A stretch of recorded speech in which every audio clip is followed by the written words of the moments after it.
আসসালামু আলাইকুম এভরিওয়ান, শুরু করছি আজ দা গল্প। লেখিকা সাবিলা সাবির, পর্ব সংখ্যা 40। ভেনাসের নীলচে আকাশটা আজ যেন একটু বেশি ধূসর। প্রাসাদের উঁচু বারান্দার একা দাঁড়িয়ে আছে অ্যাকোয়ারা। মুখ তুলে তাকিয়ে আছে আকাশের পানে, ঠোঁটে লেগে আছে তির্যক হাসি, চোখে একরাশ ক্লান্ত অভিমান ফুটে আছে। সে ধীরে ধীরে বলে উঠল, আমাকে বোধহয় সারা জীবন সিঙ্গেলই থাকতে হবে। আমার চোখের সামনে সবাই প্রেম করছে, প্রিন্স, রিয়ান, থারিনিয়াস, শুধু আমি ভালোবাসা পাবার আগে ছ্যাঁকা খেয়ে বসে আছি। তার গলা কাঁপছে না, কিন্তু চোখের গভীরে জমে থাকা একরাশ না বলা কষ্ট স্পষ্ট রয়েছে।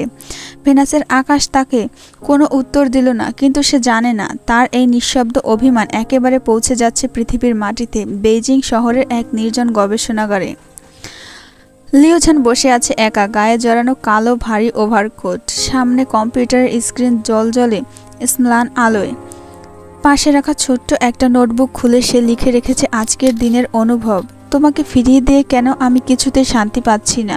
পৃথিবীতে আসার পর থেকে প্রতিদিন সেই মুহূর্তটা জ্বালিয়ে দিচ্ছে আমাকে। I hate this feeling.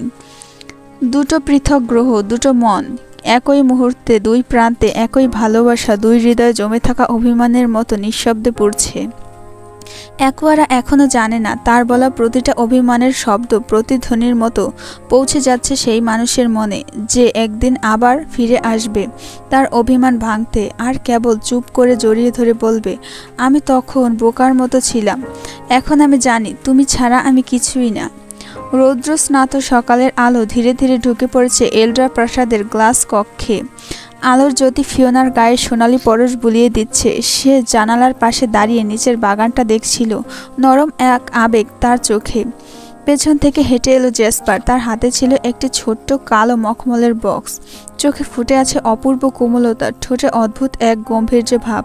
Hummingbird ডাকতেই Fiona ঘুরে দাঁড়ালো, আর জেসপার মুচকি হাসল। আজ আমি তোমাকে এমন কিছু দেব যেটা শুধু তোমার না, আমাদের সন্তানেরও জন্য। সে ধীরে ধীরে সেই বক্সটা খুলল। বক্সের ভেতরে ছিল একটি নিখুঁতভাবে গড়া ওয়েস্ট চেইন, জুবলি প্লাটিনামের তৈরি। এর উপর সূক্ষ্মভাবে খোদাই করা হয়েছে এক ক্ষুদ্র ড্রাগনের ছায়া, যেন আগত ভবিষ্যতের নিদর্শন। ফিওনা বিস্ময়ে তাকিয়ে থাকে। এটা এটা এত সুন্দর! জেসপার এগিয়ে এসে ধীরে ধীরে সেই ওয়েস্ট চেইন ফিওনার কোমরে পরিয়ে দিল। তার হাত দুটো ফিওনার পেটে এসে থামল।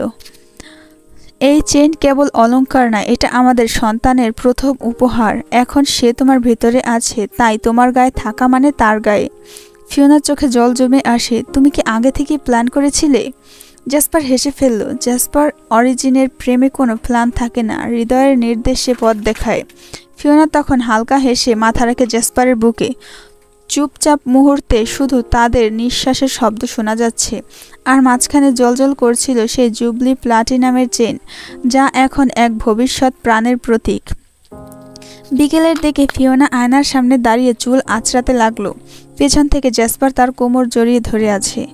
একটা আরামদায়ক নিঃশ্বাস ফিওনার ঘাড় ছুঁয়ে যাচ্ছে। প্রিন্স, তোমাকে কিছু বলবো। ফিওনার গলা ছিল কিশোরী অভিমানের নরম সুর। জেসপার হালকা হাসলো। গতকাল তো বলেই ফেলেছো তুমি পৃথিবীতে যেতে চাও, তোমার গ্র্যান্ডপার সাথে দেখা করতে। ফিওনা একটু থতমত খেলো। তুমি মনে রেখেছো? তোমার কোনো ইচ্ছাই আমি ভুলি না, হামিংবার্ড মৃদু স্বরে বলল। আর তাই আজ আমরা পৃথিবীতে যাচ্ছি। ফিওনার চোখ বিস্ময় বড় হয়ে গেল। সত্যি? জেসপার মাথা নাড়ল। হ্যাঁ, এখন তোমার শরীরে আমাদের শিশুর অস্তিত্ব আছে, কিন্তু ও এখন খুব ছোট, এখনো হার্টবিট আসেনি। এই সময়টা ট্রাভেল সেফ। এখন তুমি ড্রাগন রূপে পৃথিবীতে যেতে পারবে, ঝুঁকি নেই একদমই।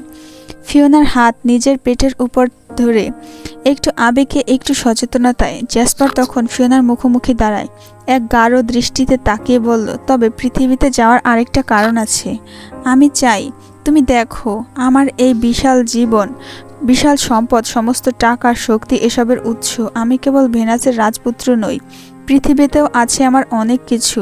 আমি চাই তুমি দেখো কিভাবে আমি সব করেছি। ফিওনা বিস্মিত হয়ে তাকিয়ে থাকে। তুমি আমাকে এত কিছু দেখাতে চাও কেন? জেসপার মৃদু হেসে ফিসফিস করে বলে, কারণ এই বাচ্চার মা শুধু প্রাসাদের রানী নয়, সে আমার হৃদয়েরও অধিপতি। তারপর সে ফিওনার হাতে একটা সোনালি বলয়ের মতো যন্ত্র তুলে দেয়। এটা পড়ে নাও, পৃথিবীতে নামার সময় এটা তোমার পুরো শরীরকে সুরক্ষা দেবে। নীলাভ আকাশের নিচে এলড্রা প্রাসাদের ছাদে দাঁড়িয়েছিল 4টি অগ্নিময় আত্মা, জ্যাসপার, ফিওনা, আলভিরা আর থারিনিয়াস। পৃথিবীর উদ্দেশ্যে এক গুরুত্বপূর্ণ যাত্রা শুরু হবে আজ। হাওয়ায় তাদের চুল উড়ছিল, চোখে ছিল এক চিলতে উত্তেজনা আর হৃদয়ে ছিল দায়িত্ব। জ্যাসপার এক দৃষ্টিতে ফিওনার দিকে তাকিয়ে বলল, তোমার পেটের ভিতরে এখনো হার্টবিট শুরু হয়নি, তবুও বেশি দ্রুত ওড়ার দরকার নেই, আস্তে আস্তে উড়বে। 4 জন মুহূর্তের মধ্যে তাদের ড্রাগন রূপ ধারণ করল। আগুনের মতো চোখ, ঝকঝকে আশ আর বিশাল ডানা মেলে উড়ল আকাশে, মহাশূন্যের বুক চিরে পৃথিবীর দিকে। এ ছিল আরেক দুনিয়া থেকে আসা এক স্বপ্নের মতো দৃশ্য। 3 দিনের মধ্যেই তারা পৃথিবীর কক্ষপথে প্রবেশ করে। মৃদু সূর্যের আলো মেখে 4টি ড্রাগন ধীরে ধীরে নামল চীনের এক গোপন স্থানে, যেখানে তাদের উপস্থিতি সাধারণ মানুষের চোখে ধরা পড়বে না। জ্যাসপার তার হাতে থাকা স্মার্ট ঘড়ির মাধ্যমে একটা সিগন্যাল পাঠালো, আর সাথে সাথে তাদের সামনে এক বিশাল দরজা খুলে গেল। মুহূর্তেই সবার চোখে ধরা পড়ল রোলস রয়েল বোটাটেল, পৃথিবীর সব থেকে দামি গাড়ি। গাড়িটি ছিল একেবারেই রাজকীয়, সমুদ্র নীল রঙের রঙিন। পেছনের কাঠের টেক্সচার যেন একটি বিলাসবহুল ইয়েরিংয়ের অংশ গাড়ির জুড়ে দেওয়া হয়েছে। সামনে লুকানো ছাতাঘর, পেছনে built in cocktail setup, sparkling হেডলাইটের অভিজাত ঝকঝকে, সোনালি বর্ডার ঘেরা চাকা আর অভ্যন্তরে ক্রিম রঙের সিট, হ্যান্ড স্কার্ফটের কাঠের টাচ এবং 5 স্টার হোটেলের মতো আরামদায়ক পরিবেশ। এই গাড়িটি যেন কোনো রাজকুমার বা রাজকুমারীর স্বপ্ন পূরণের বাহন। ফিওনার চোখ বিস্ময়ে বড় হয়ে গেল। এটা গাড়ি নাকি শিল্পকর্ম? জ্যাসপার হেসে বলল, এটা পৃথিবীর সব থেকে দামি গাড়ি, বিলাসবহুল গাড়ি। তারপর 4 জনে একে একে উঠে পড়ল। এই বোটাটেল গাড়ির আসনের 4 জন অনায়াসে বসতে পারল। এটা এমনভাবে ডিজাইন করা হয়েছে যেন ছোট একটা রাজ পরিবার একসাথে যাত্রা করতে পারে। গাড়ির দরজা বন্ধ হতেই নিঃশব্দ গতিতে ছুটে চলল রোলস রয়েল। রাস্তায় কোনো আওয়াজ নেই, শুধু নিঃসাড়ে গাড়ির স্পিড আর তাদের গন্তব্য চীনের রাজধানী বেইজিং। অনেকক্ষণ ধরে গাড়ি চুপচাপ ছিল। বাইরের দৃশ্য বদলাচ্ছিল একের পর এক, জঙ্গলের সবুজ রঙের পাহাড়ের ছায়া আর মাঝে মাঝে শহরের ব্যস্ততা, কিন্তু ভেতরে গাড়ির পরিবেশ ছিল রাজসিক, নীরব। এক নিঃশব্দ যাত্রায় হঠাৎ ফিওনা বিরক্ত গলায় বলে উঠল, প্রিন্স, এটা বুঝি পৃথিবীর সব থেকে দামি গাড়ি, অথচ এর গতি দেখে মনে হচ্ছে কচ্ছপের রেসে নেমেছি আমরা। এভাবে চললে তো বেইজিংয়ে পৌঁছাতে 2 দিন লেগে যাবে। জ্যাসপার একটু কড়া চোখে তাকালো ফিওনার দিকে, ভারী গলায় বলল, তুমি পাগল নাকি? সে বলল, এটা গাড়ি, ড্রাগনের ডানা মেলে উড়ে যাওয়া নয়। বেশি স্পিড দিলে ঝাঁকুনি লাগবে, আর তোমার পেটে তো এখন ছোট্ট একটা হৃদয় ধীরে ধীরে তৈরি হচ্ছে। একটা ঝাঁকুনি মানে আমাদের বেবির ক্ষতি। আমি কোনো ঝুঁকি নিতে পারবো না। ফিওনা একটু থেমে গেল, চোখ নামিয়ে গাড়ির ভেতরটা দেখলো, গভীরভাবে অনুভব করলো এই ধীরে চলা স্পর্শের মধ্যে লুকিয়েছে যত্ন, ভালোবাসা আর নতুন জীবনের প্রতি গভীর শ্রদ্ধা। গাড়ি চলতে থাকলো ধীরে, কিন্তু অনেক শক্তিময় এক গন্তব্যের দিকে। অবশেষে যাত্রা শেষ করে গাড়ির চাকা থামল বেইজিং শহরের এক শান্তপ্রাণ অলিগলির প্রান্তে, ফিওনার শৈশবের বাসভবনের সামনে। সন্ধ্যার আলো তখন হালকা রঙে ছুঁয়ে দিচ্ছে বাড়িটার বারান্দা। জানালার কাছে প্রতিফলিত হচ্ছে এক ফেলে আসা জীবনের প্রতিচ্ছবি। জ্যাসপার নেমে পড়ল ড্রাইভিং সিট থেকে, তারপর রোলস রয়েল বোটাটেল এর দরজাটি সুনিপুণ ভঙ্গিতে খুলে দিল ফিওনার জন্য। ফিওনা ধীরে ধীরে পা রাখল সেই চেনা উঠানে। থারিনিয়াস আর আলভিরা নীরব হয়ে একপাশে দাঁড়িয়ে থাকলো। 4 জন একসাথে এগিয়ে গেল প্রধান দরজার দিকে। ঘরের ভেতরে আধুনিক ডিজাইনে গড়া প্রশস্ত লিভিং রুমের মাঝখানে বসেছিলেন মিস্টার চেনসিং। চোখ চিকচিকে স্মার্ট ফ্রেমের চশমা, পরনে ছিল ধূসর ব্লেজার, হাতে আধা পড়া একটি সায়েন্টিফিক জার্নাল। এখনো চেহারায় বার্ধক্যের ছাপ নেই, চোখে এক গভীর মেধা আর অভিজ্ঞতার দীপ্তি। তবে সেদিন জ্ঞানী চেনসিংয়ের যেন জ্ঞানের সব পরত এক মুহূর্তের জন্য হারিয়ে ফেললেন। ফিওনাকে দেখা মাত্র তার চোখ স্থির হয়ে গেল। হাত থেকে পড়ে গেল জার্নালটা। ঠোঁট অল্প ফাঁকা হয়ে থাকলো। কোনো শব্দ নেই, শুধু নিস্তব্ধ বিস্ময়ে আটকে থাকা নিঃশ্বাস। এই সেই মেয়ে যার শৈশব আর প্রাণ ছিল এই ঘরের প্রতিটি কোণে, আজ হঠাৎ করে এসে দাঁড়িয়েছে তার সামনে, যেন বাস্তব নয়, কোনো স্মৃতির মায়ারূপ। চেনসিং শুধু তাকিয়ে রইলেন। শব্দের ভাষা মুছে গিয়েছে তার মুখ থেকে। হৃদয় তবু চুপি চুপি বলে উঠল, ফিওনা। আর এই একটি নামে ভরে উঠল গোটা ঘরের বাতাস, ভরে উঠল ফিরে পাওয়া আর বিস্ময়ের এক অপূর্ব মুহূর্ত। অবশেষে চোখ ভিজে এলো ফিওনার। সময় থমকে দাঁড়ালো ফিওনার জন্য। সে আর এক মুহূর্ত দেরি করল না। এক নিঃশ্বাসে দৌড়ে গিয়ে জড়িয়ে ধরল তার প্রিয়র চেয়েও প্রিয় মানুষটিকে, তার গ্র্যান্ডপা মিস্টার চেন সিংকে। চেন সিংও শক্ত হাতে জড়িয়ে ধরলেন ফিওনাকে, যেন হারিয়ে যাওয়া কোনো ধন হঠাৎ ফিরে পেয়েছেন। নাতনির কাঁধে হাত রেখে বললেন, তুমি ঠিক আছো তো, ভালো আছো তো? ফিওনার চোখে জল, তবু ঠোঁটে এক তৃপ্তির হাসি। আমি একদম ঠিক আছি গ্র্যান্ডপা, আবার তো তোমার কাছে ফিরে এলাম। কয়েক মুহূর্ত ধরে চলল এক আবেগঘন নীরবতা, যেখানে কথা নয়, শুধু হৃদয়ের স্পন্দন বুঝে নিচ্ছিল একে অপরকে। তারপর ফিওনা একপাশে সরে দাঁড়াতেই জ্যাসপার সামনের দিকে এগিয়ে এলো। সম্মান জানিয়ে সে হাত বাড়িয়ে দিল। চেন সিং সেই হাত ধরলেন, তীব্র দৃষ্টি মেলে জিজ্ঞেস করলেন, আমার নাতনিকে ভালো রাখার জন্য তোমাকে অনেক অনেক ধন্যবাদ জ্যাসপার। জ্যাসপার বিনীতভাবে মাথা ঝুঁকিয়ে বলল, জি, আমি সবসময় ওকে আগলে রাখবো আর সবসময় ওর পাশে থাকবো। চেন সিং ক্ষণিকক্ষণের জন্য কিছু ভাবলেন, তারপর মৃদু হেসে মাথা নাড়লেন। ফিওনা কিছুক্ষণ ভেবে হঠাৎ একটু অবাক হয়ে জানতে চাইল, গ্র্যান্ডপা, মিস ঝাং কোথায়? চেন সিং তখন শান্ত ভঙ্গিতে উত্তর দিলেন, মিস ঝাং কিছুদিনের জন্য গ্রামের বাড়িতে গিয়েছেন। তার মায়ের শরীরটা ঠিক নেই, তাই ওনার থাকার দরকার সেখানে। ফিওনা মাথা নাড়ল। তার চোখের কোণে তখনও আবেগের ভেজা রেখা, কিন্তু মুখে এখন ঘরের বাতাসে ছোঁয়া এক নিঃশব্দ প্রশান্তি। এই ছিল বহুদিন পরে ঘরে ফেরা এক নাতনি আর তাকে জড়িয়ে ধরে রাখা এক নানার নিঃস্বার্থ ভালোবাসা ফিরে পাওয়া। রাত তখন একটু একটু করে নামছে পৃথিবীর আকাশে। ঘরের আলো জ্বলছে, বাইরের নিস্তব্ধতা যেন ভোরের উষ্ণ পরিবেশকে আরও ঘন করে তুলছিল। চেন সিং হালকা হাসি দিয়ে বললেন, বাইরে থেকে খাবার অর্ডার করে দিচ্ছি ডিনারের জন্য, তোমরা সবাই ফ্রেশ হয়ে নাও। ডাইনিং টেবিলে খাবার আসতে দেরি হলো না। Chicken wings, Szechuan beef, fried rice, নানা রকম স্পাইসি আইটেমে সাজানো টেবিল দেখে সবাই বসে পড়ল খেতে। কিন্তু জ্যাসপার একবার তাকিয়ে পুরো টেবিল স্ক্যান করলো, তারপর একটুও শব্দ না করে উঠে গেল কিচেনের দিকে। চেন সিং তখন বললেন, আরে কোথায় যাচ্ছ খাবার না খেয়ে?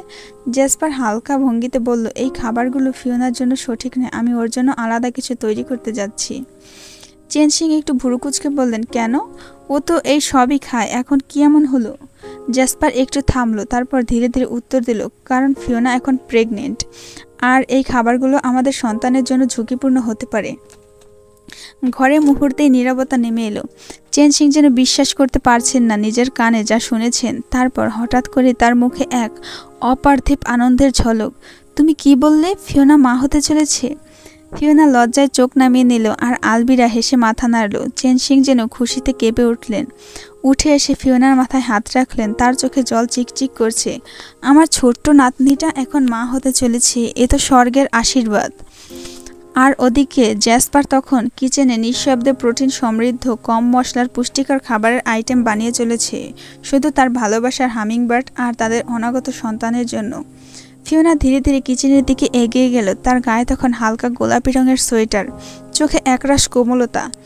জ্যাসপারকে দেখতে পেল রান্নাঘরের মাঝে মনোযোগ দিয়ে কিছু কাটছে।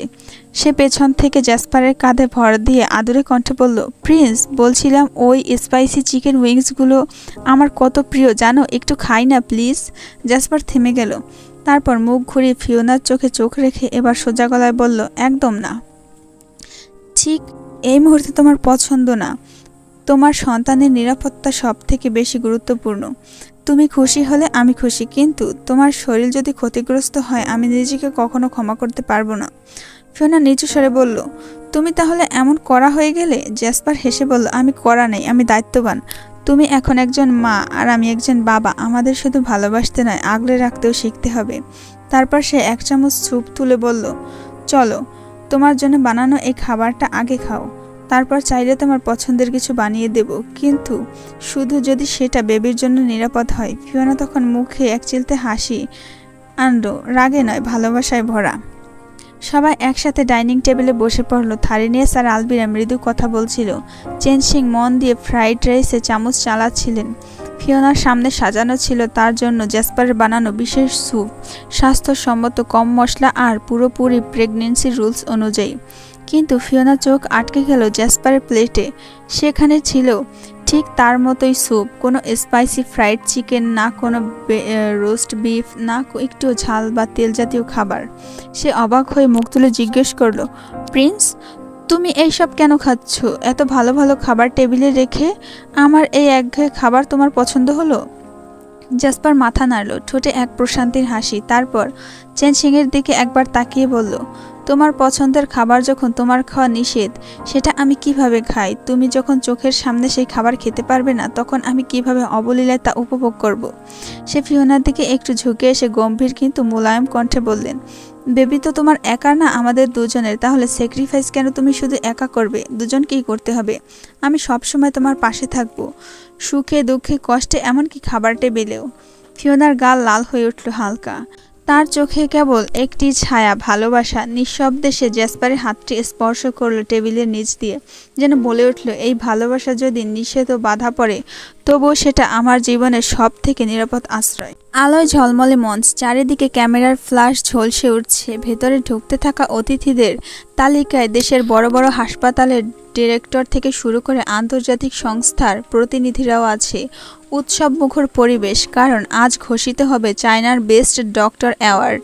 হাজারো চিকিৎসকের মধ্য থেকে বাছাইকৃত 5 জন সেরা মনোনীত চিকিৎসকের মধ্যে যিনি পাবেন সব থেকে বেশি পাবলিক ভোট, তাকেই দেওয়া হয় এবছরের গোল্ডেন মেডেল অ্যাওয়ার্ড।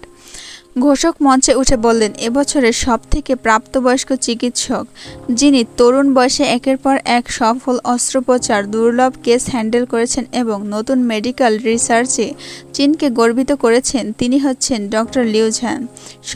সমগ্র অডিটোরিয়ামে এক মুহূর্তের জন্য নিস্তব্ধতা, তারপরে তুমুল করতালি আর হর্ষধ্বনি।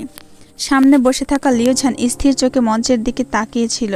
তার পাশে সহকর্মী দাঁড়িয়ে পড়েছে উল্লাসে।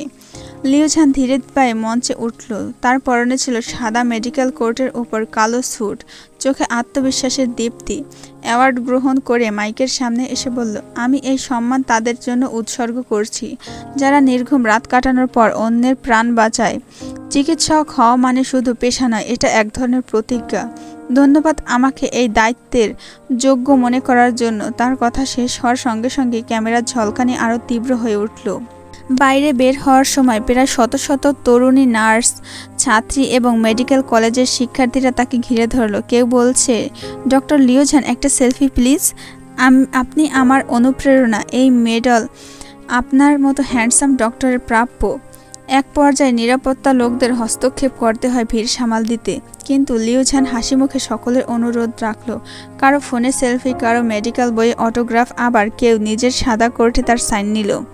ডক্টর লিউ ঝান এখন শুধু একজন চিকিৎসক নয়, হয়ে উঠেছেন চীনের তরুণ প্রজন্মের এক আইকন। তার চিকিৎসা দক্ষতা, ব্যক্তিত্ব এবং দায়িত্ববোধ মিলিয়ে সে হয়ে উঠেছে একজন আধুনিক দিনের নায়ক। আজকের দিনটা ছিল অন্যরকম। হাজারো ভিড় আর করতালির মধ্য দিয়ে চীনের সেরা চিকিৎসক পুরস্কার পাওয়া লিউ ঝান এখন একেবারে একা বসে আছে সাদা টেবিলের ক্লথে ঢাকা এক জায়গায়। তার পরনে নেভি ব্লু ওভারকোট, চোখে একরাশ ক্লান্তি।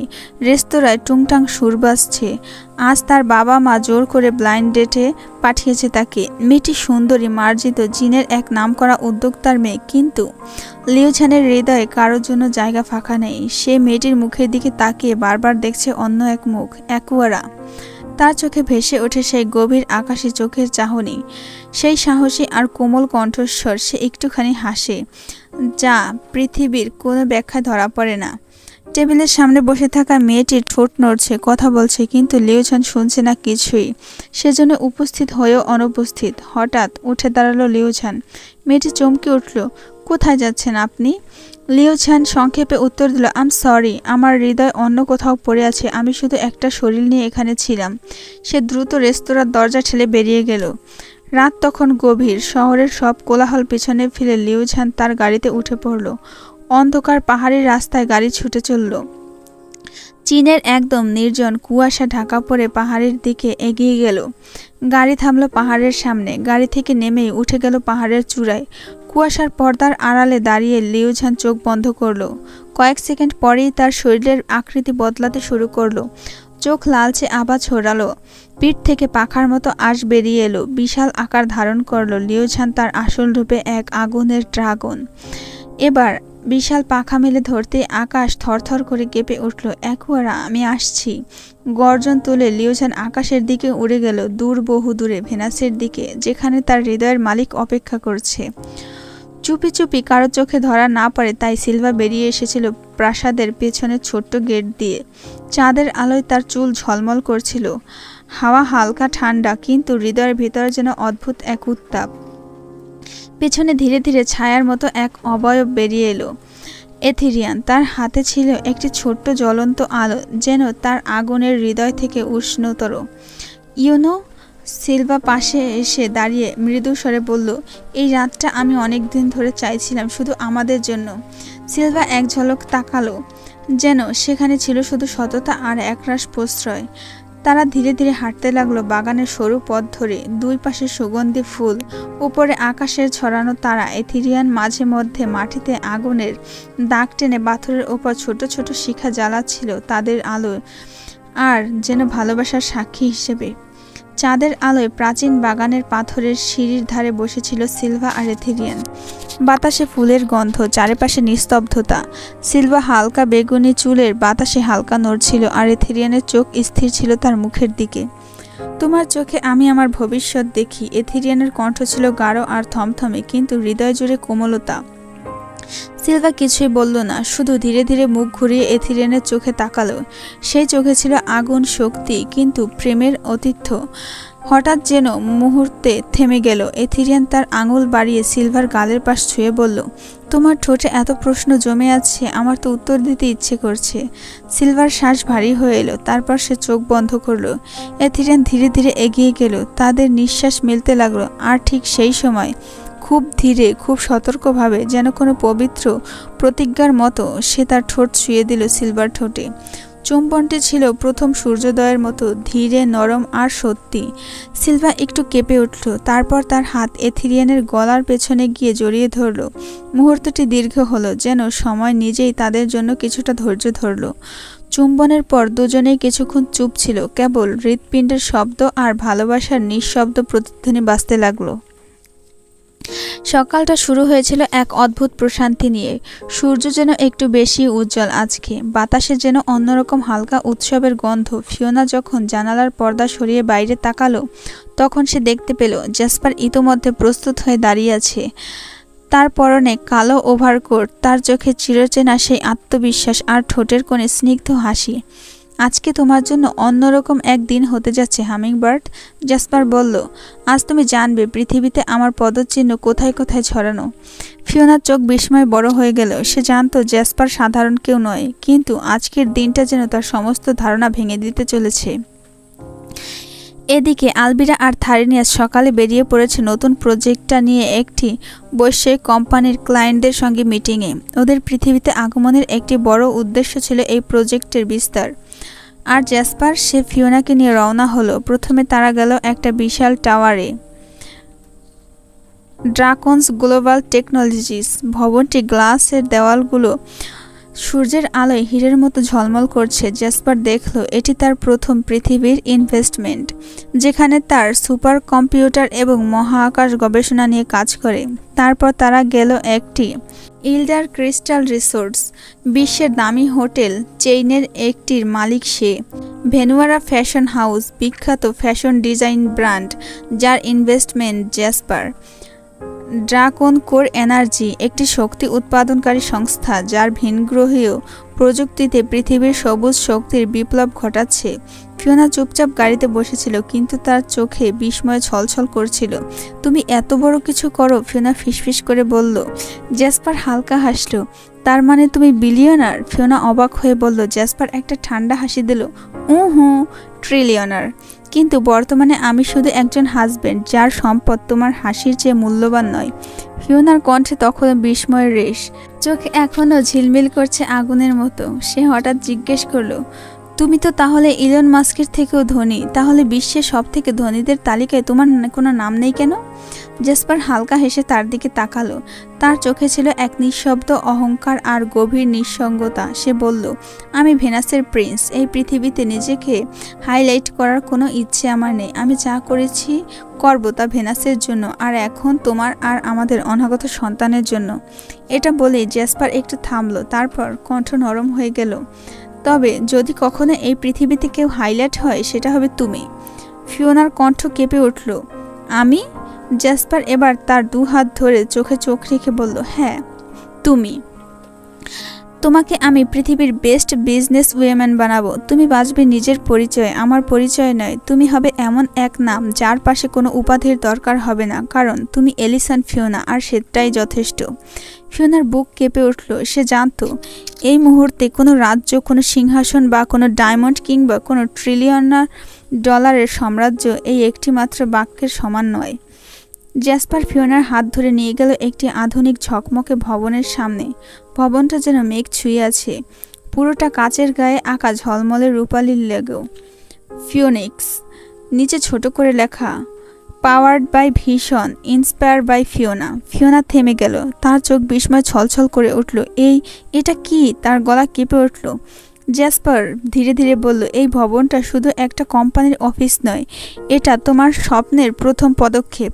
ফিওনিক্স তোমার নামে। এটা হবে বিশ্বের সবথেকে আধুনিক এআই এবং স্পেস টেক কোম্পানি। আমি শুধু বীজটা দিয়েছি, বাকি সাম্রাজ্য তুমি করবে। সিইও তুমি, সিদ্ধান্ত তোমার। আমি শুধু ছায়া হব। ফিওনার চোখে পানি চুপ করে রইল। জেসপার সামনে এগিয়ে এসে দরজা খুলে বলল, আজ থেকে এই ভবনের প্রতিটা দরজা তোমার জন্য। আমি চাই পৃথিবী জানুক, একজন নারী শুধু প্রেম করতে জানে না, সে গড়তে জানে, লড়তে জানে, নেতৃত্ব দিতেও জানে। তুমি যদি চাও, আমি এই সাম্রাজ্য তোমার পায়ের নিচে বিছিয়ে দেব। ফিওনা তার বুকের ভেতর এক শক্তির ঢেউ টের পেল। এটাই তো ভালোবাসা, যেখানে কেউ তার নিজের পরিচয়ের চেয়ে তোমার স্বপ্নকে বড় করে দেখে। ফিওনা অবাক চোখে তাকিয়ে আছে বিশাল ভবনের দিকে, যেখানে ঝকঝকে সোনালি হরফে লেখা আছে ফিওনিক্স। তার চোখে জল, ঠোঁটে নীরব হাসি। জেসপার চুপচাপ তার পাশে দাঁড়িয়ে রইল, যেন সে ফিওনার প্রতিটা অনুভূতি নিঃশব্দে পড়ে নিচ্ছে। এত বড় উপহার, এত বড় স্বপ্ন, আমি এখন কিভাবে শুরু করব প্রিন্স? ফিওনার গলা কেঁপে উঠল। জেসপার তার কাঁধে হাত রাখল, গলার নিচে নরম অথচ দৃঢ় স্বরে বলল, না হামিংবার্ড, এখন শুধু তুমি বিশ্রাম নেবে। একবার আমাদের ছোট্ট বেবিটা নিরাপদে দুনিয়ায় এসে যাক, তারপর তুমি দৌড়াবে তোমার রাজ্যে। ফিওনিক্স অপেক্ষা করবে, পৃথিবী অপেক্ষা করবে, কিন্তু আমি চাই না তোমার শরীরে এক বিন্দু ক্লান্তিও তুমি এখন নাও। এখন তুমি শুধু মা হবে, আর আমি তোমাদের পাহারাদার। ফিওনার চোখ নিচে নামিয়ে নিল, নিজের পেটের দিকে তাকালো, যেন ভেতরে কারো নিঃশ্বাস অনুভব করতে পারছে। সে ধীরে ধীরে বলল, তুমি কি আমাকেও কোনো প্রজেক্টের মতো প্রোটেক্ট করছো? জেসপার হেসে বলল, না ফিওনা, প্রজেক্টর তো একটা সময় রেজাল্ট বের হয়, তুমি আমার হৃদয়ের একমাত্র চিরস্থায়ী মেশিন। ভোরের আলো তখন ভেসে উঠেছে এলড্রা প্রাসাদের সোনালি স্তম্ভে, কিন্তু রাজপ্রাসাদের থ্রোন ঘরটি আজ যেন আগুনে জ্বলছে। এথেরিয়ান নিচু মাথায় দাঁড়িয়ে আছে, তার সামনে দাঁড়িয়ে আছে রাজা ড্রাকোনিস, ভয়ঙ্কর রূপে, চোখে লাল আগুনের ফুলকি। ভার্সিটি থেকে সাসপেন্ড? রাজার কণ্ঠ যেন বজ্রের মতো কাঁপিয়ে দিল দেয়ালগুলি। তুমি কি শুধু আমার ছেলে, নাকি ড্রাকোনিস বংশের উত্তরসূরি? এথেরিয়ান কাঁধ শক্ত করে বলল, আমার দোষ আছে মানলাম, কিন্তু সেদিন। ড্রাকোনিস তাকে থামিয়ে দিলেন, হাত তুললেন। তোমার কোনো কিন্তু নেই। এই বংশের গরিমাকে রক্ষা করতে পারো না? তুমি কি জানো তোমার এক একটা পদক্ষেপ কিভাবে প্রভাব ফেলে সমগ্র রাজ্যে? তুমি যদি নিজের উপর নিয়ন্ত্রণ রাখতে না পারো, আমি কিভাবে বিশ্বাস করব তুমি একদিন ড্রাগনদের নেতা হবে? এথেরিয়ানের চোখে এবার আগুন নয়, বরং গ্লানির ছায়া। আমি শুধু নেতা হতে চাই না বাবা, আমি একজন স্বাধীন ড্রাগন হতে চাই, যার পথ একটু আলাদা। কিন্তু তাতে যদি আপনি লজ্জিত হন, আমি সরে যাব।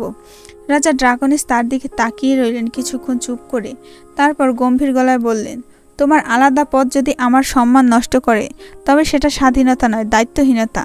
আমি তোমাকে শাস্তি দিচ্ছি না, আমি তোমাকে সময় দিচ্ছি নিজেকে প্রমাণ করার। আগামী মাসের মধ্যে তুমি অর্জন করে দেখাও, নইলে এলড্রার উত্তরাধিকার প্রশ্নের সম্মুখীনে পড়বে তুমি। ভোরের সূর্য উঠলেও এলড্রা রাজ্যের রাজপ্রাসাদের অভ্যন্তরে যেন এক বিন্দু আলো নেই। প্রাসাদের ট্রোন রুমে তার বাবা গর্জনে কাঁপিয়ে দিচ্ছে ছাদের নীলচে আগুন। তোমার ভাইয়াকে দেখো জ্যাসপার, আর একবার আয়নার সামনে দাঁড়িয়ে নিজেকে দেখো। একজন প্রিন্স কিভাবে পৃথিবীর সব থেকে শক্তিশালী সাম্রাজ্য গড়ে তুলল, অথচ কারো নজরে পড়ল না। আর তুমি ভার্সিটি থেকেও সাসপেন্ড। এথিলিনের বুক ধরফর করলো। সে ধীরে ধীরে বলল, আপনি সবসময় জ্যাসুভাইয়ের সাথে আমার তুলনা কেন করেন বাবা? আমি কোনো প্রিন্স নই। তুমি হতেও চাও না, সেটা তো দেখতেই পাচ্ছি। রাজা ড্রাকনিস তাচ্ছিল্য করে ঘাড় ঘুরিয়ে নিলেন। তুমি ড্রাগনদের রক্ত বইয়ে বেড়াও, অথচ চরিত্রে নেই কোনো দৃঢ়তা, নেই কোনো দায়িত্ববোধ। তুমি কাকে নেতৃত্ব দেবে এথিরিয়ান? এক ঝাঁক উড়ন্ত ভুলকে? এথিরিয়ানের মুখে রাগের আভাস ফুটে উঠল, কিন্তু সে চুপ থাকলো। ড্রাকনিস এবার ধীরে ধীরে এগিয়ে আসলো তার কাছে। কণ্ঠস্বর হঠাৎ নরম হয়। তোমার মা চাইতেন তুমি তার মতো কোমল হও, আমিও চাইতাম তুমি আমার মতো দৃঢ় হও। তুমি কোনোটাই হলে না। সেই মুহূর্তে এথিলিনের চোখে এক ফোঁটা জল জমে উঠল। রাতের আলো ঝলমল করছে ফার্স্ট ক্লাস রেস্টুরেন্টের সোনালি দেওয়ালে। বিলাসবহুল সজ্জায় ভরা টেবিলের পাশে বসে আছে ফিওনা আর জ্যাসপার। ফিওনার চোখে মিশেছিল বিস্ময় আর কৌতূহল। সে ধীরে ধীরে জিজ্ঞেস করল, প্রিন্স, এত সম্পদ তুমি কম বয়সে কিভাবে করলে? জ্যাসপার একটু হাসল, কিন্তু হাসিটা ছিল ভারাক্রান্ত। তার চোখ ঝলক ফেলছিল অতীতের ছায়ায়। সে বলল, আমার জীবন ফিওনা অন্য ড্রাগনদের মতো কখনোই ছিল না। আমি জন্মেছি প্রিন্স হিসাবে, আর একজন প্রিন্স মানে ভেনাসের সমস্ত দায়িত্বের বোঝা তার কাঁধে। অর্থ, জলবায়ু, শাসন, সব কিছু। আমার বয়স যখন 10 তখনই প্রথম পৃথিবীতে এসেছিলাম, শুধু পৃথিবীর সব কিছু পর্যবেক্ষণের জন্য। 10 বছর বয়স থেকে আমার জীবন কাটে কঠোর পরিশ্রমে। ড্রাগনের মস্তিষ্ক মানুষের থেকে আলাদা। আমাদের চোখ খুলতে অনেক জ্ঞান থাকে, তবে আনন্দের সময় ছিল খুবই কম আমার জীবনে। যখন অন্য ড্রাগন ছেলেরা ছোটবেলায় হেসে খেলে বড় হয়েছে, তখন আমি ভেনাসের ভবিষ্যৎ গড়ার স্বপ্নে মগ্ন ছিলাম। আমাদের সব সম্পদের 40% ছিল ড্রাকনিসের হাতে। আজ সেই সম্পদ আমি 100% নিয়ে এসেছি। ট্রিলিয়নার ডলারের সাম্রাজ্য গড়েছি, কিন্তু এটা শুধুই আমার একার নয়, পুরো ভেনাসের জন্য। ফিওনার চোখে এক মিশ্র অনুভূতি ফুটে উঠল, আশ্চর্য আর গর্বের ছোঁয়া। জ্যাসপার সামনে কাচের জানালার দিকে তাকিয়ে থাকলো কিছুক্ষণ। বাতাসে ভেসে আসার রেস্তোরাঁর নরম মিউজিকটাও যেন থেমে গেল তার কানের পাশে। তার কণ্ঠটা এবার একটুখানি ভাঙা, একটুখানি নিচু হলো। আমার মা খুব কম বয়সেই সমাধি হয়ে যান। আর শৈশব? সে হালকা মাথা নাড়ল। আমার শৈশব কেটেছে দায়িত্ব আর শাসনের ছায়ায়। আনন্দ ছিল না, স্বাধীনতা ছিল না, লাভ ফাংশনটাও ছিল না। আমার জীবনটা ছিল ব্ল্যাক অ্যান্ড হোয়াইট। ফিওনা ধীরে ধীরে জ্যাসপারের হাত ধরল। চোখে জল টলমল করছে। জ্যাসপার এবার ফিওনার চোখের দিকে তাকিয়ে মৃদু হাসল। কিন্তু যখন প্রথমবার তোমার প্রেমে পড়লাম, বিশ্বাস করো, সেই সাদা কালো জীবনটা রংধনুর চেয়েও রঙিন হয়ে গেল। জ্যাসপার পুনরায় বলল, তোমার প্রেমে পড়ার আগে আমার জীবনটা ছিল নিঃস্ব এক সাদা কালো পৃষ্ঠা। কিন্তু যেদিন তোমার ছোঁয়ায় প্রথম হৃদয় স্পন্দন করলো, সেদিন আমার অন্তরে ক্যানভাসের একে একে জ্বলে উঠল 16,70,216টি রং। পৃথিবীর যত রং আছে তার সব কয়টি যেন একসাথে ঝাঁপিয়ে পড়ল আমার নিরং অস্তিত্বের উপর। ফিওনা তখন আবেগে আপ্লুত হয়ে জ্যাসপারের হাতে চুমু খেলো। সে ভাষা হারিয়ে ফেলেছে কিছু বলার। গত কয়েকদিন ধরে যেন ফিওনার জীবনের গতি পাল্টে গেল। আকাশে ভেসে ভেসে প্রাইভেট জেটের জানালা দিয়ে পৃথিবীর মানচিত্র দেখে ফিওনার মনে হয়েছিল সে যেন একটা গল্পের পাতায় হাঁটছে। প্রথম দিন হংকংয়ে কাচের ঘেরা স্কাইলাইন স্পর্শ করে জ্যাসপার বলেছিল, অরিজিন সিল্ক টেজ, এশিয়ার সব থেকে দ্রুত কমিউনিকেশন নেটওয়ার্ক এখান থেকেই শুরু। তারপর লন্ডন, বরফ ঢাকা টেমস নদীর উপরে দাঁড়িয়েছিল। ফিওনা দেখেছিল অরিজিন বিলনভেস্ট, একটা সদর দফতর। জ্যাসপার বলেছিল, ইংল্যান্ডের শত শত তরুণের জীবন আমি বদলে দিয়েছি এই কোম্পানির মাধ্যমে, ক্যান্সার রিসার্চে বিনিয়োগ করে। আমেরিকার নিউ ইয়র্কে গগনচুম্বী ভবনের শীর্ষে অরিজিন স্কেলিং মিডিয়া, পৃথিবীর শীর্ষ 5টি মিডিয়া গ্রুপের একটি। তুমি যখন চাইবে তোমার কণ্ঠস্বর এই পৃথিবীর শেষ কোণায় পৌঁছাবে। জ্যাসপার বলেছিল, তার মাথায় হাত বুলিয়ে। আরও গিয়েছিল দুবাই, জাপান, অস্ট্রেলিয়া। ফিওনার জন্য প্রতিটি অফিসের দরজা খুলেছে। অভ্যর্থনার আলো নিচে দাঁড়িয়ে সব কর্মচারীরা সম্মানের চোখে তাকিয়েছিল তার দিকে। এক বিকেলে প্যারিসের এক ছাদ বাগানে দাঁড়িয়ে ফিওনা বলে ফেলেছিল, তুমি পুরো পৃথিবীকে নিজের মতো করে সাজিয়ে নিয়েছো। এ যেন এক একটা রাজ্য, আর তুমি সম্রাটের মতো আমায় তার রানীর আসনে বসাচ্ছ। জ্যাসপার তখন হেসে বলেছিল, এসব আমার নয় ফিওনা, এই পুরো সাম্রাজ্য তোমার চোখের আলোয় আলোকিত হচ্ছে। আমি শুধু পথ দেখিয়েছি, কিন্তু তুমি আমার শেষ গন্তব্য। মাত্র 3 দিনই লিওঝান ভেঙে ফেলেছিল পৃথিবী আর ভেনাসের মধ্যবর্তী সব বাধা। সে এসেছিল ভালোবাসার তাগিদে, ড্রাগন রূপে সে পৌঁছেছিল এল্ডার রাজ্যের সীমান্তে। ভেনাসের আকাশ তখন সন্ধ্যার গাঢ় নীল আর বেগুনি রঙের আলোয় ছায়াময়।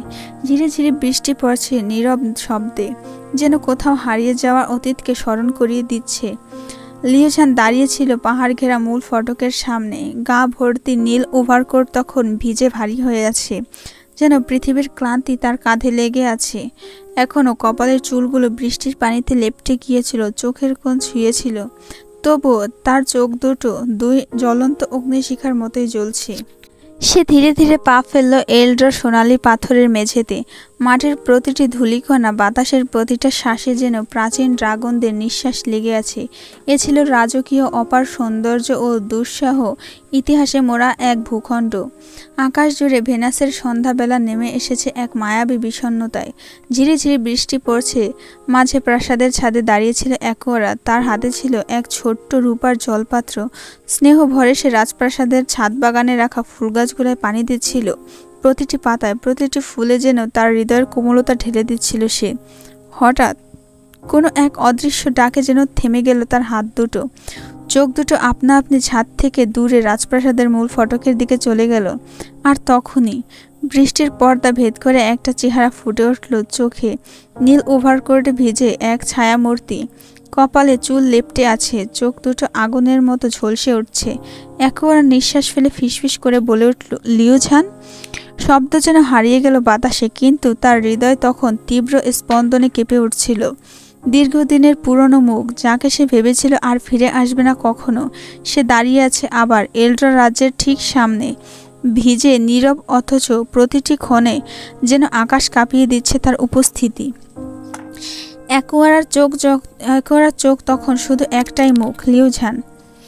তার হৃদয় যেন এক লহমায় কয়েক বছর পার করে ফেলল। সে আর এক মুহূর্ত অপেক্ষা করল না। জলপাত্রটি রেখে ছুটে নেমে এলো ছাদ থেকে। নিজের কক্ষে ঢুকে রাজপরিবারের সিলমোহর খচিত ছাতাটি হাতে তুলে নিল। বৃষ্টির ধারায় তোয়াক্কা না করে ছুটে বেরিয়ে এলো। এক নিঃশ্বাসে পৌঁছে গেল প্রাসাদের মূল ফটকে। তার হাতে থাকা ছাতাটি ধীরে ধীরে তুলে ধরল লিওঝানের মাথার উপর। বৃষ্টি থামেনি, কিন্তু তাদের দুজনের মাঝখানে এখন একটা নীরব আচ্ছাদন। একটা মুহূর্ত, দুটো দৃষ্টি, অথচ কোনো শব্দ নয়। লিওঝান চুপচাপ হাত বাড়ালো আর একেবারে নিঃশব্দে তার হাত ধরল। তারপর কোনো প্রহরীর তোয়াক্কা না করে লিওঝান একেবারের হাত ধরে নিয়ে গেল রাজপ্রাসাদের থেকে একটু দূরে সেই গোপন ফুলবাগানের দিকে। সেখানে ছিল ভেনাসের সব থেকে অপার্থিব ফুলগুলো, যেগুলোর গন্ধ হৃদয়ে না বলা কথা জাগিয়ে তোলে। লিওঝান ধীরে ধীরে একেবারে চোখের দিকে তাকালো। তার চোখে ছিল দীর্ঘ পথ পেরিয়ে আসা এক নিঃশব্দ ঝড়। হঠাৎ এক টান দিয়ে সে একেবারে হাত ধরা ছাতাটি মেঝেতে ফেলে দিল। ছাতাটি ছো মেরে গড়িয়ে পড়ল ভিজে ঘাসের উপর। 1 সেকেন্ডের মধ্যে ঝিরে ঝিরে বাতাসের ফোঁটাগুলো আছড়ে পড়ল একেবারে কাঁধে, গালে, চুলে। সে কেঁপে উঠল হালকা ঠান্ডায়। চোখ দুটো বিস্ময় বড় বড় হয়ে গেল। ঠিক তখনই লিওঝান এক ঝটকায় তাকে বুকে জড়িয়ে ধরল। এক হাত দিয়ে তার কোমরটাকে শক্ত করে আগলে ধরল, অন্য হাতে মাথাটা টেনে নিল নিজের কাঁধে। বৃষ্টির নিচে নিঃশব্দে ধুকধুক করা দুটো হৃদয় এক হয়ে গেল। চারপাশটা যেন নিঃশেষ হয়ে গেল, শুধু বৃষ্টির শব্দ আর হৃদয়ের গভীর নিস্তব্ধতা। একবার প্রথমে স্তব্ধ, তারপর তার দম বন্ধ হয়ে আসতে লাগলো। এটা কি স্বপ্ন নাকি সত্যি? এই দীর্ঘ অপেক্ষার শেষ প্রহর, লিওঝান অবশেষে ফিরে এসেছে শুধু তার জন্য। কিছুক্ষণ বাদে লিওঝান অ্যাকোয়ারাকে বুক থেকে সরিয়ে বলতে লাগলো। লিওঝানের কণ্ঠটা ছিল ভেজা, ভারী আর একটু কাঁপা। আমি জানি না দ্বিতীয়বার ভালোবাসা যায় কি না, কিন্তু যেদিন তুমি তোমার মনের কথাটা আমাকে বললে আর আমি চলে গেলাম পৃথিবীতে, সেদিন থেকেই আমার হৃদয়টা যেন ধীরে ধীরে পুড়ে যাচ্ছিল। কি নাম দেওয়া যায় সেই অনুভূতিকে আমি জানি না, কিন্তু জানো অ্যাকু, আমি ভীষণভাবে মিস করেছি তোমাকে। এটাও কি ভালোবাসা? অ্যাকোয়ারা একটু দূরে তাকালো, যেন বৃষ্টির পর্দায় লুকিয়ে আছে তার কথাগুলো। তারপর ধীরে ধীরে শান্ত কিন্তু গভীর কণ্ঠে বলল, ভালোবাসার দ্বিতীয়বারও হৃদয়ে ফিরে আসে লিওঝান, যদি সময়টা সঠিক হয় আর ব্যক্তিটাও সঠিক হয়। ঠিক এক মুহূর্তের মতো। তাদের মাঝখানে তখন আর কোনো ছাতা ছিল না, ছিল কেবল ভিজে যাওয়া দুটো হৃদয়, যারা বুঝে গেছে ভালোবাসা কখনো একবারে সীমাবদ্ধ হয় না। লিওঝান একটু থেমে অ্যাকোয়ারার চোখে চোখ রেখে নরম কণ্ঠে বলল, তোমাকে পাওয়ার অফারটা কি এখনো আছে অ্যাকোয়ারা?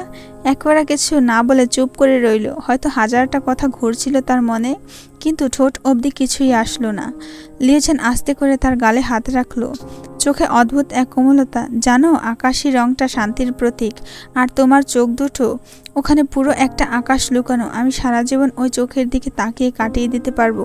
তুমি তুমি একমাত্র মেয়ে যে আমার অতীতকে বুঝেছো, সম্মান করেছো, আমার মনের ভিতরকার যুদ্ধগুলো বুঝতে চেয়েছো, আর তখনও তুমি আমার পাশে থেকেছো।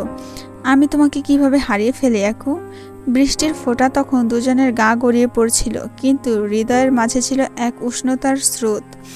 একেবারে হঠাৎ থেমে গেল, চোখ দুটো কিছুক্ষণ স্থির হয়ে লিওঝানের চোখে।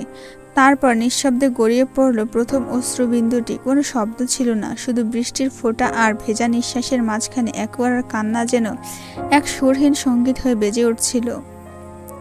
সে মুখ ঘুরিয়ে ফেলার চেষ্টা করলো, কিন্তু লিওঝান হাত ছাড়ল না তার মুখ। লিওঝান ফিসফিস করে বলল, কাঁদো অ্যাকোয়ারা, কাঁদো।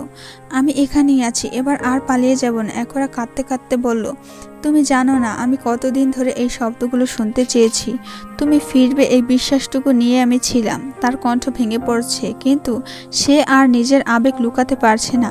লিওঝান তাকে আরও কাছে টেনে নিল, বৃষ্টি ভেজা শরীর আঁকড়ে ধরল গভীর ভালোবাসায়।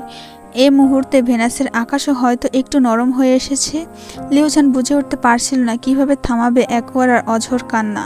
তার সমস্ত শক্তি, সমস্ত যুক্তি যেন অকার্যকর হয়ে গিয়েছিল ওই কয়েকটি অশ্রুবিন্দুর সামনে। তার হৃদয়টা কেঁপে উঠল। এই কান্না আমি সহ্য করতে পারছি না। লিওঝান আর এক মুহূর্ত নিজেকে আটকে রাখতে পারল না। অ্যাকোয়ারার ভেজে চুল, অশ্রু সজল আকাশি চোখ, কাঁপতে থাকা ঠোঁট, সবকিছুই যেন আগুন ধরিয়ে দিল তার হৃদয়ে। লিওঝান আচমকা এগিয়ে এলো, কোনো পূর্ব ঘোষণা ছাড়াই। এক উগ্র আবেশ, এক তীব্র টান, না পাওয়ার যন্ত্রণায় ঠোঁট বসালো অ্যাকোয়ারার ঠোঁটে। সেই চুম্বন ছিল ক্ষতবিক্ষত একটা আকুতি। না পাওয়া দিনের রাগ, অপেক্ষার ব্যথা আর ভালোবাসার দাবি সব মিশে এক হয়ে গিয়েছিল সেই চুম্বনে। অ্যাকোয়ারা প্রথমে হতভম্ব হয়ে পড়ে, কিন্তু পরের মুহূর্তে নিজের সমস্ত দ্বিধা ভেঙে সাড়া দেয় সেই চুম্বনে। বৃষ্টি ঝরছিল, ফুলেরা কাঁপছিল, আর লিওঝান অ্যাকোয়ারাকে বুকে টেনে নিয়ে ধীরে ধীরে বাগানের নরম ঘাসের উপর শুয়ে পড়ে চুম্বনরত অবস্থায়। তার বুকের উপর ছিল অ্যাকোয়ারা, আর দুই জোড়া ঠোঁট তখনও লেগে আছে একে অপরের সঙ্গে। অন্ধকার আকাশের নিচে বৃষ্টি ভেজা ভেনাসে দুটি হৃদয় তখন নীরবে একে অপরের কাছে আত্মসমর্পণ করছিল।